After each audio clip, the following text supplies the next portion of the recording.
আল্লাহ পাক বলবেন ইকরা কিতাবাক, তোমার আমলনামা তুমি পড়ো। এই আমলনামা দেখে সবাই হতভম্ব হয়ে যাবে, আশ্চর্য হয়ে যাবে, আল্লাহ কি দেখালে তুমি এটা। বান্দারা বলবেন কঠিন হাসরের সময় সবাই বলবে মা লিহাযাল কিতাব লা ইউগাদিরু সগীরাতাও ওয়ালা কাবীরাতান ইল্লা আহসাহা।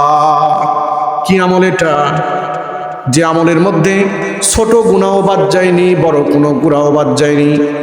দরজা বন্ধ করে পৃথিবীর কোনো মানুষ যেটা দেখেনি আমি সেই কাজ করেছি, এমন অন্যায় কাজ করেছি, সেই আমলটাও দেখানো হবে।